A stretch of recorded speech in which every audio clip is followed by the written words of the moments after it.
In 1951, a woman was reduced to a pile of ashes inside her own apartment. Her skull had shrunk to the size of a cup. Her left foot was still in its slipper, and the rest of the room barely touched. The FBI investigated.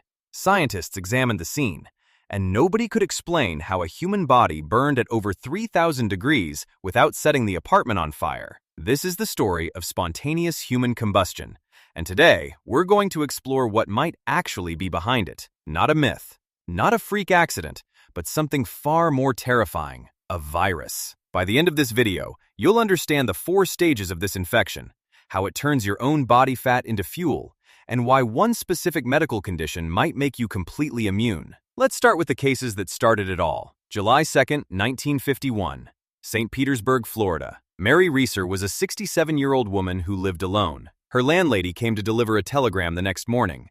She reached for the door handle. It was hot. When they finally got inside, Mary Reeser was gone. In her place, a pile of ashes, a few coils of her spine, a shrunken skull, and one foot still wearing a black satin slipper. The carpet around her chair was barely scorched. Plastic light switches on the wall had melted from the heat, but newspapers just inches away were completely untouched. The fire burned hot enough to cremate a human body, but somehow stayed contained to a tiny circle. The FBI spent weeks analyzing the scene. Their official conclusion? Something called the wick effect. They said her body fat acted like candle wax, slowly burning her from the inside out. But many scientists weren't convinced. And here's the thing. Mary Reeser wasn't the first. The earliest documented case dates back to 1763. A man named Jonas DuPont compiled reports of people bursting into flames with no external source of fire. Over the centuries, hundreds of cases were recorded. And in 2010, Michael Faraday, a 76-year-old man in Ireland, was found burned to death in his own home. The coroner's official ruling? Spontaneous combustion in the 21st century. So, what's really going on? The wick effect explains some cases, but it doesn't explain the speed. It doesn't explain the intensity, and it doesn't explain why the rest of the room stays untouched. What if there's an explanation that's been classified? Deep within the archives of a certain organization exists a file. Object number 081. Classification: Euclid. Clearance level: 4. It describes a contagious virus, a mutated pathogen spread primarily by rats, but also through blood, through intimate contact, and through something far more disturbing, the ashes of a previous victim. This virus targets 2 types of cells: adipocytes, your fat cells, and leukocytes, your white blood cells. Once inside, it reprograms them. Your fat cells begin absorbing nutrients at a vastly accelerated rate, and your white blood cells start producing a modified antibody, one that doesn't fight the virus, it helps it. These rogue antibodies cause your fat cells to expand and multiply.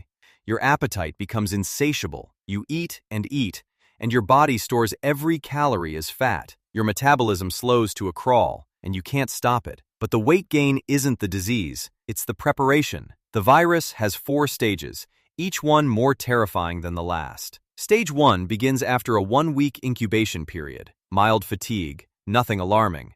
Maybe you think you're coming down with a cold. Stage 2 hits in week 2. Hot flashes. Your skin feels warm for no reason, and your appetite increases noticeably. Stage 3 is where things get serious. Extreme hunger.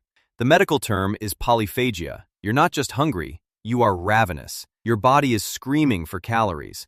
And simultaneously, your metabolism crashes. Every bite turns to fat. Your body composition shifts rapidly until you reach 55% body fat. For reference, the average person sits between 18 and 30%. This virus pushes you nearly double, and then stage 3 stops. Stage 4. The moment your body crosses that threshold, everything changes. The hunger vanishes completely, and then the modified antibodies activate their final function.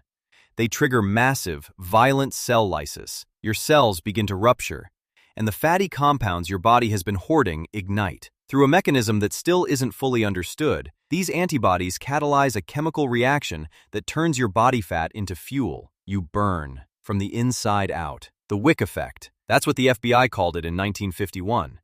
They were closer to the truth than they realized. Except it wasn't a cigarette that started the fire. It was the virus. And here's the most chilling detail. One of the ways this virus spreads is through the ashes of its victims.